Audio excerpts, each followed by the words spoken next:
right, y'all, man, y'all good. Woo! Men's session. I love it, bro. I love it. Now, everything in Texas is massive, man. Our attitudes, our personalities, my stomach.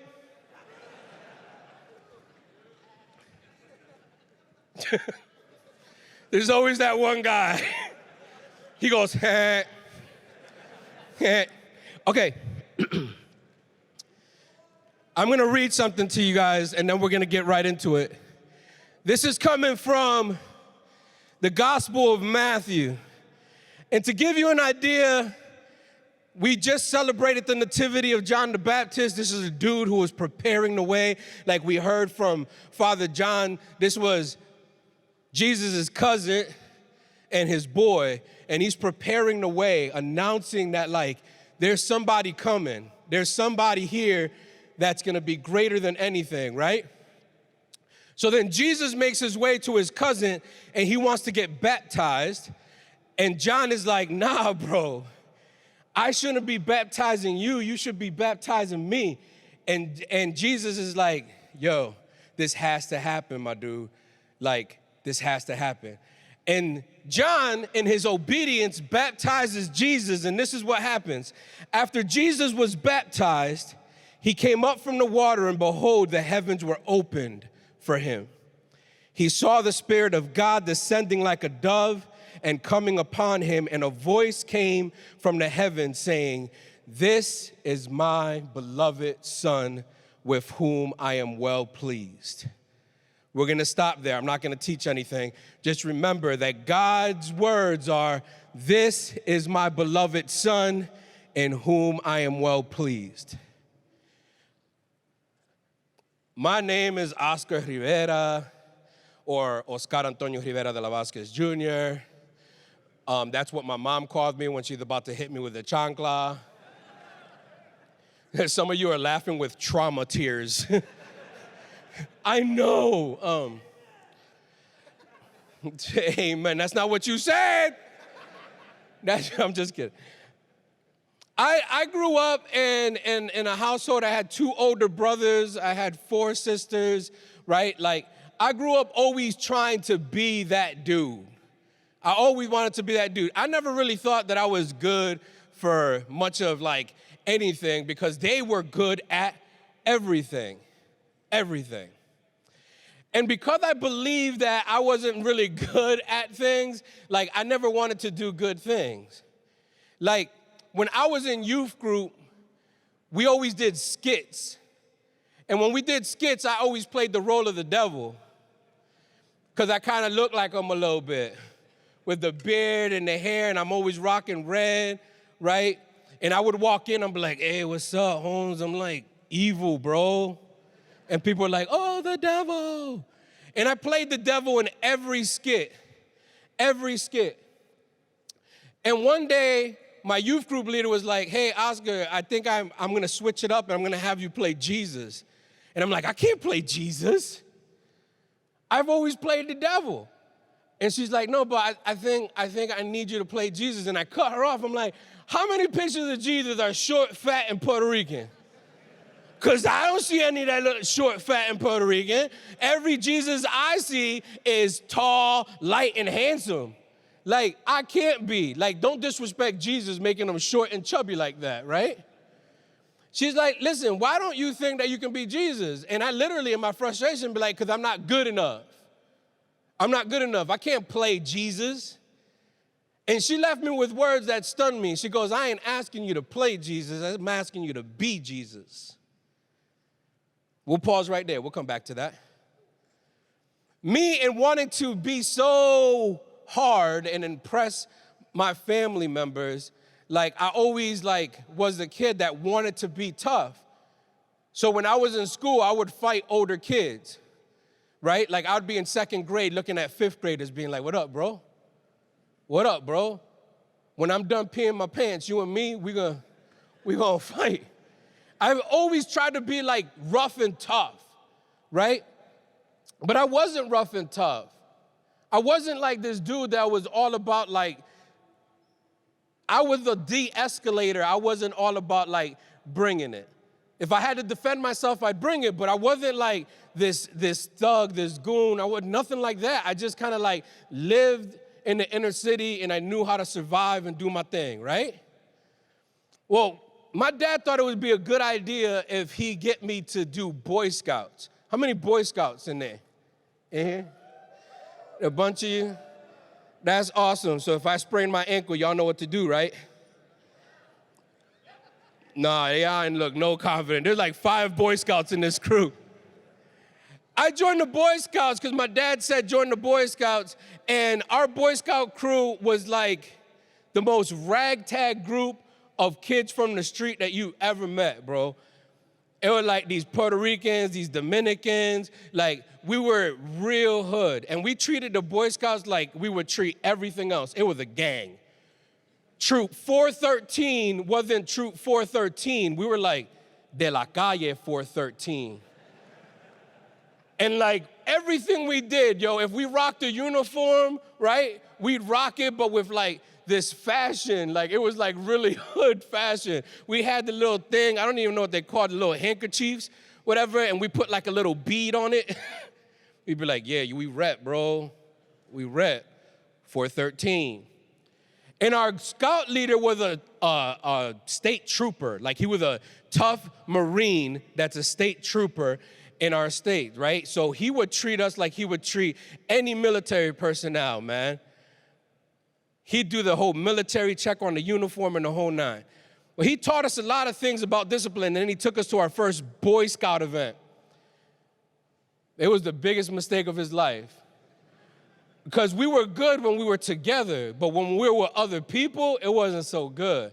Because we were very territorial, right? We were 413 from La Calle.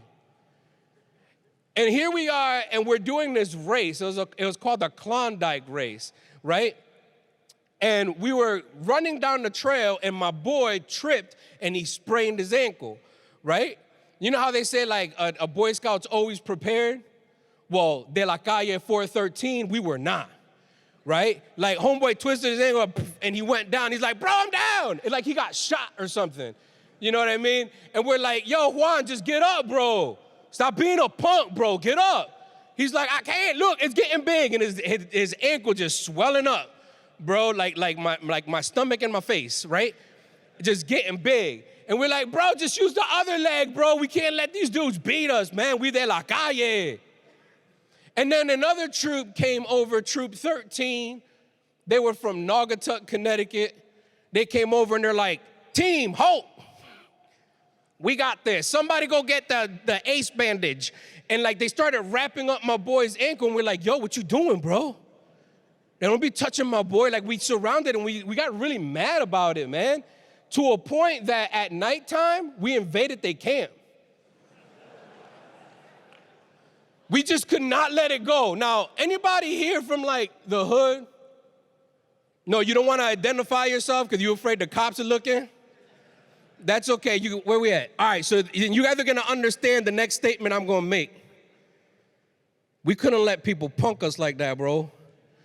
Putting their hands on our dude Juan while he looked all dead. So we went in and we invaded their camp. And we jumped Troop 13. It was like straight out the streets. And then like all of a sudden, all these troops came in and we got kicked out. They're like, that's it. This troop is despicable. And our scoutmaster was just so mad, bro. He's like, yo, why is it that I give you an opportunity to step outside yourselves and y'all turn in yourselves? Like, why is it that y'all all of a sudden had to make something that could have changed your life, make it so street? Like, there is no more our troop because our troop was disbanded. And as our troop leader is driving us back home, he sees a bunch of disorderly teens in the streets, and him being a state trooper pulls over and he gets them all to like put their hands up against the car, and he's doing the searching thing, right? And I look back and I make eye contact, and there's my brother. And my brother looks at me and I look at him. And my brother looks at his boys and he goes, yo, that's my little brother in the back of a cop car, bro. Yo, what'd you do? I'm like, you know what it is, bro? I had to handle business, bro. I had to handle business, right? And I'm over here like showing off in the back of this cop car like I did something, but I just got dishonorably discharged from the Boy Scouts. That's all that's happening, you know? And I remember when my brother saw me like a week later, he's like, yo, what did you do? And I came up with all these outlandish stories. I was like, yo, there was some dude from Naugatuck that tried to step up to the calle, bro. We smoked him, fool. What do you mean you smoked him? You killed him? Nah, not like that, though. Like, I just kind of like, what-da, you know? Like mama slap, you know, whoop-a-pa, you know? But what is it about us always trying to impress people, man? We as men do this all the time. We try to impress people by how tough we are. We feel like the basic genetic code of manhood is to be tougher than your next man. And if you display that more so, then you the top dude. We do this all the time where we naturally don't even encourage each other anymore. We like break each other down. We try to humble each other. We try to throw shade on one another so that we can show that we're bigger than. When I came to my first Steubenville conference, bro, it was me and again, a group of Latinos from the hood where we grew up, and we went to this conference and we're like, yo, like, these people different though. And we tried to act like we were bigger and better than them because our life experience was a lot more difficult than theirs. But we couldn't rock with anything that they were talking about because we couldn't find anything to relate to. So we sat there with a chip on our shoulder and we made fun of everything. And in spite of that, God still worked in our lives. We're always trying to impress people and make people think that we're bigger than we actually are.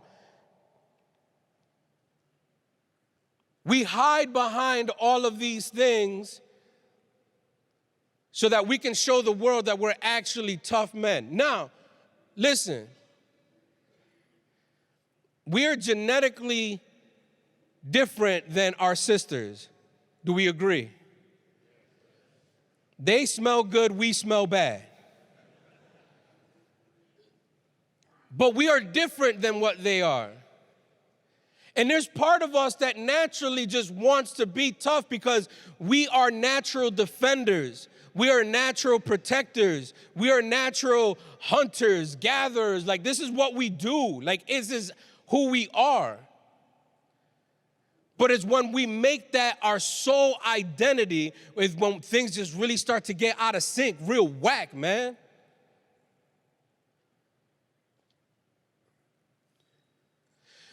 Growing up where I grew up, I wasn't the toughest dude, and because of that, people would make fun of me. I didn't have the machismo that all the other dudes had. I didn't have like that swag. I didn't have like that intimidation factor. You know what I'm saying? I didn't have any of that, bro. I was just a dude from the streets that just wanted to like live. I grew up in a Latino household, a Puerto Rican household, where I was the only one that didn't speak Spanish. Everyone else spoke it, but I just understood it very well. And then when I spoke it, it didn't matter how well I spoke it, I always sounded like, ¿Cómo está, mamá? And she always made fun of me, and everyone always made fun of me. So I didn't even feel like I was a part of my Latino-ness. I wasn't from the hood because I didn't do hood things. I wasn't Latino because I wasn't speaking the language well. Like, bro, I was in this state of limbo where I just didn't know where I belonged.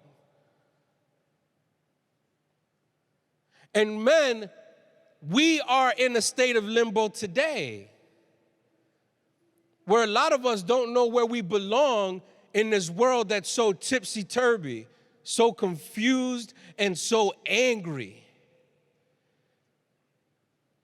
We put ourselves in a situation where, like, we get frustrated because we can't define who we are. We can't understand what we are called to do, what is our purpose. Gentlemen, look at me, yo. You guys were designed with immense purpose. And for a very long time, the world has started to take that away from us and dictate to you what man is. And it's a counterfeit, bro. The manhood that's being sold to you today, it's counterfeit. It's phony. You can't exchange it for nothing. You guys are a generation who can't stand the fake, and you know when people are being phony. Am I wrong? Y'all know when people are being fake, but you're being sold a counterfeit, fake masculinity, and you guys are buying into it, hook, line, and sinker. So let me tell you a few things what man isn't. Man isn't one that depends on themselves to do something great. Man isn't one that depends on their strength to do something powerful. Man isn't someone that relies on their intellect because they are smarter than others, or their finances because they're more economically sound than others. Man don't do that.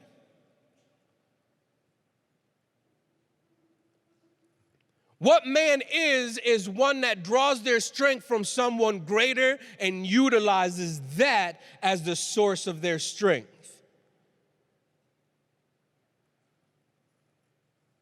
The gentleman by the name of David in the Bible, and we often hear about David, but our depiction of David in the Bible is very skewed. We look at him as an individual that just kind of stumbled upon war as he's selling cheese and bread and his older brothers are fighting war. When we look at David in the Bible, we look at a scrawny kid that is completely out of touch with masculinity. David comes into war and he's like, hey guys, I'm selling cheese and bread, and whoa, look at that guy. He's like a mountain. Who's gonna fight him? No, that's not what David does. David walks up and be like, yo, why you guys ain't fighting this dude? He disrespected your God. Well, he's bigger than us. Well, God's bigger than him. Yo, if y'all ain't gonna do it, I'll do it. That's David. If y'all ain't gonna do it, I'll do it. And David doesn't say, I'm gonna do it because I'm strong. David does it because he knows that his God is bigger, that his God is stronger. He's like, yo, the same God who helped me fight wolves and lions and bears to save the sheep is the same God who's gonna save me from home dude up there. He's the same God that's gonna help me against Goliath.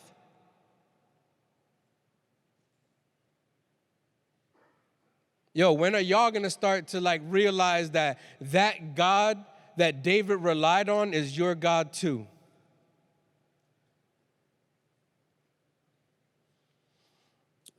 I've been dealing with some things, even today as an adult, that have rocked me, man. There are things in my life that have happened to me that I've used and I've hid behind those things. I've hid behind them because I'd never wanted to communicate that this was a part of what had happened in my life. But as a young kid, bro, like I was sexually abused for years, man. Under the roof of the apartment that I lived in by different family members that were supposed to protect me, but they took advantage instead. And because of that, I hid myself because of this immense shame that I felt that I'm the one who somehow caused this to happen. I hid myself behind pornography because I was so introduced to sex at such an early age that like there I found normalcy. There I felt like I was being sheltered, but what was happening is I was getting more and more shackled in my shame. Dude, I couldn't even talk to my family. I became real sheltered about my family. They tried to talk to me about stuff, and I just kind of like shy away from them, completely disconnected from them. And there was one dude who knew something was up. He was a corner boy for one of the local gangs. He literally just stood at the corner and just called out for when the cops were coming. His name was Edwin Castillo. And Edwin Castillo befriended me at a very young age. Like when I would go to school, he would give me that, right? And he'd be like, yo, be better than me. Yo, be better than me. He'd say that every time, bro. And one day he didn't do it, and he looked at me and he was really visibly mad. And he's like, yo, get out of here, bro. Get out of here. Just go to school. Go do your thing. Yo, I thought that he didn't dap me up because he found out that I was sexually abused by a family member and that he looked at me like I was dirty or contagious. I came back from school that day and I found out that Eddie was dead. Eddie got shot in the streets. Yo, this God who helped David fight Goliath became my enemy, bro. He became my enemy because I couldn't stand him, bro. I couldn't stand who he was because by me accepting that I accepted this God, then I have accepted that I was so broken, that I was so abused, that my boy Eddie got taken from me. Like, I was mad, I was angry, and I can definitely say that I had a hatred towards God, bro. Not even like a hatred, because when you say it in English, it doesn't even convey the level of anger that I had. But when I say it in Spanish, it comes across more like aggressive, like, yo tenía un odio. This rage towards God. I couldn't stand them, man. So when I went on this retreat with all these other dudes, and they're talking about, accept God and all this other stuff. Like, bro, I couldn't do that, man. But because by accepting that, then I had to accept everything else that homeboy allowed to happen to me, man. I hid behind my anger and my rage. I hid behind my shame. I hid behind all of this stuff so that I can be bigger than God. And then a dude gets up on stage and he goes, I bet there's somebody in this room who thinks that God can't work with their brokenness. And I'm like, that's me, bro. And I bet you there's someone in this room who thinks that God can't work with what you've been through. And I'm like, yo, that's me. And I bet you think that God can't change your life. And to me, that was challenging. And I felt exposed again. And I got angry, bro, and I walked out of the conference just mad. I was pacing back and forth and just being like, yo, who does that dude think he is calling me out in public like that? Who's that dude think he is? He don't know my life. He don't know what I've been through. He don't know the stuff that I've encountered. He don't know this, man. And he's sitting there calling me out like this, bro, like he don't know me.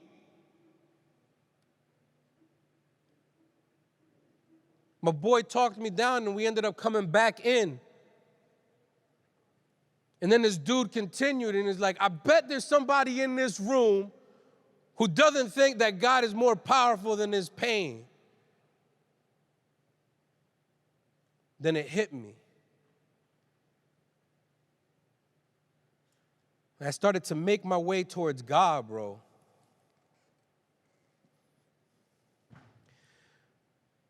That day changed my life for something better. Because Jesus revealed to me that night that he himself suffered. Yo, do you notice that Jesus could have called it like out? Like he could have been like, yo, look at all the miracles I did. I expelled all these demons. Like Jesus could have left on a good note. But he didn't leave on a good note. He left on a suffering note. He's like, my mission's not done.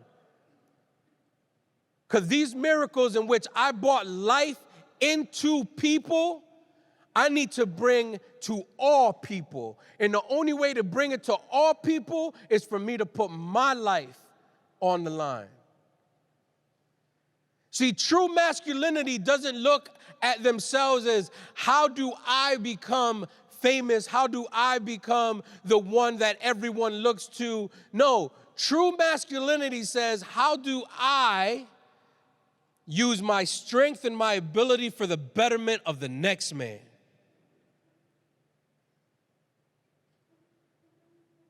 Jesus not only conquered death, but he looked at it and mocked it and said, where's your sting, bro? When he came back on the third day. And he came back to show you that that is your ultimate outcome, that what you go through isn't the end all be all, that there's always going to be resurrection at the end of what you encounter. There's always going to be resurrection at the end of it.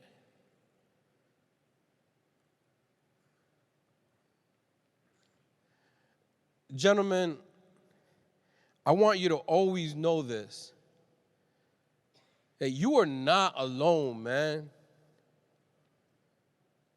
Are the seminarians here? Are there any of the seminarians here? Where are you at? Where? Seminarians, come up here. Whatever seminarians are here, come up on stage if you're here.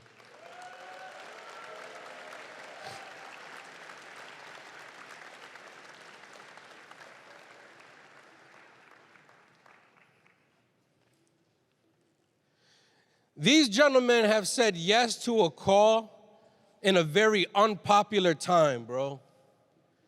You want to talk about pure and utter strength? You want to talk about complete resolve? You want to talk about people who are in the front lines of a spiritual battle that some people just go to sleep on, and these individuals have signed up to say that, yo, I'm going to fight that battle and it's going to be 24/7 and no one's going to ever acknowledge all the things that I'm going through. These gentlemen have said yes to a vocation to stand on the front line in a culture that completely despises the very faith that we proclaim. And you look at these guys, look at them. Look, some of y'all probably looking at them and be like, well, they don't look that tough. Yeah, but I bet you can't pray like they do. But I bet that you can't do the discipline stuff that they do. I bet you can't open up a breviary, wake up at 4 o'clock in the morning, do your morning offering, work 2 hours, do some more prayer, work, do some more prayer, work, do some more prayer. These are the toughest dudes that you ever gonna meet.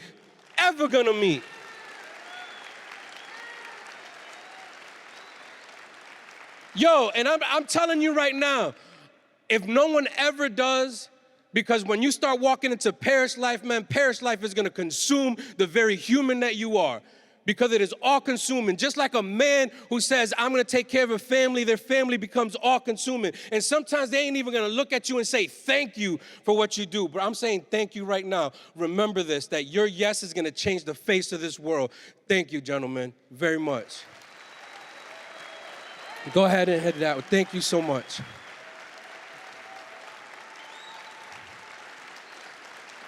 No, that's right, bro. Yeah.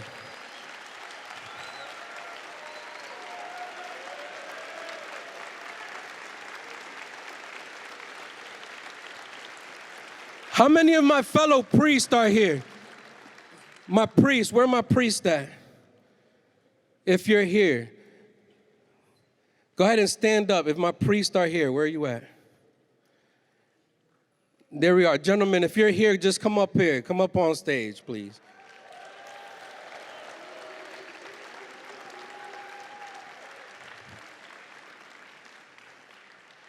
I don't think you realize the beauty behind what the call is. Now, gentlemen, this isn't a recruitment.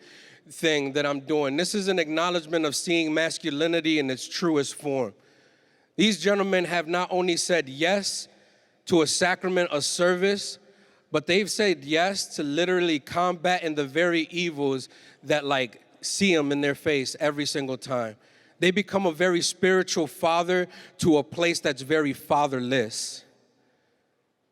I've had the opportunity to work on a diocesan level and see the presbyterate at work every single day. Every single day.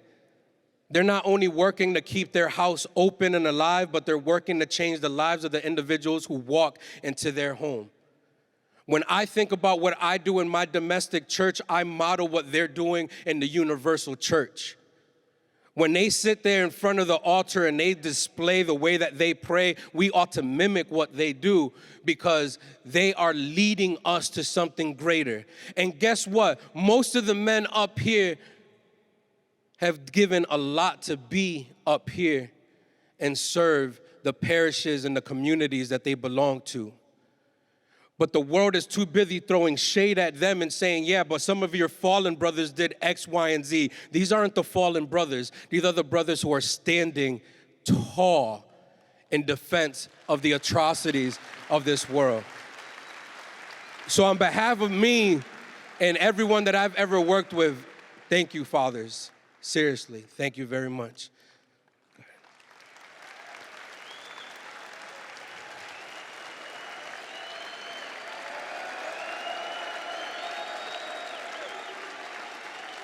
Gentlemen, listen, I'm gonna be honest with you, man. One of the things that we lack in our manhood is the ability to work as community, man. When one of your boys comes up here, you all get excited for him. But here we are in the Catholic community, and like we need to be excited for one another and lift each other up. Like, look, I wasn't even mad at the dude who hit me with a hot dog. I don't care if it was on purpose or by accident, bro. Like, I really don't care. I'm not even mad at the person who continues to do the random clapping while I'm talking because he's getting laughs from his friends. I don't even care, bro. What I care about is that you're taking in any message that's coming in your direction and that you're gonna make it to a point to make you a better person. And that your boys are gonna be like, yo, I'm gonna make you a better person. Like, we need to be a community like that. So I'm gonna call A-Lob up, man, and we're gonna practice being a community that lift each other up. We too busy saying that this faith isn't for us, bro, that this faith is too soft. And like, y'all forgetting like the most hardest people in human history are the ones who followed Jesus unto death. There are people in the Latino community, and I'm only speaking from experience, that have given up their devotion to God and have gone to the realms of saying like, yo, I'm going to pray to Santa Muerte because Santa Muerte will protect me more than God can. Yo, no.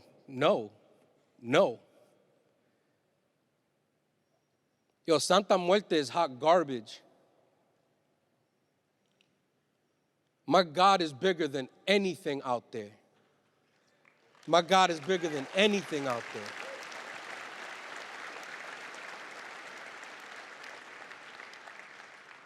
There are a lot of people who are starting to downplay my God, bro. And nah, I may not be the toughest dude in the streets, but spiritually, like, yo, y'all don't even know. When my God is getting ridiculed by people and we celebrating them people. My God's being mocked and we celebrating that. God's being mocked on TV, on music, and y'all like, yeah. Y'all mock God too. But why is it that when crap hits the proverbial fan of our life, God's the first person we run to? But our world is too busy throwing shade on our God like if our God is still not a just God. The question isn't a matter of whether you're not in love with God, is whether are you still have the awe of God? Do you still have the fear of God in you? Because as a man, I'm not trembling before God. And I'm not doing things because I feel like he's gonna kill me. Yo, I look at him, I'm like, bro, like you own all of this, bro. This is all yours, man. And in humble service, like I will follow you. Because there hasn't been a nation, there hasn't been a movement, there hasn't even been another God that could ever compete with my God. And you think that today's generation got me spooked? They got me spooked that my God's gonna run away from their agenda, that my God's gonna run away from their ideologies, that my God's gonna run away from what they think is more powerful. My God will always be bigger. And as a man, I stand firm on that. And if someone wanna test it, then test it. But you ain't testing my God. Gentlemen, we will raise up a generation of individuals that not only love God, but show an awe of God. And it starts with the simple action of worship and prayer. Don't check out because I've used the words that trigger you to hide behind what you think man is. This is an invitation for you to be found by God by displaying an action that is bigger than you. We sang a song, Heart of Worship, where when everything gets stripped away, all that is left are the words coming out of your mouth. So I'm gonna invite you guys to step into a moment of true strength. And we're gonna worship our God for a moment. Can y'all do that with me? Stand up, my brothers.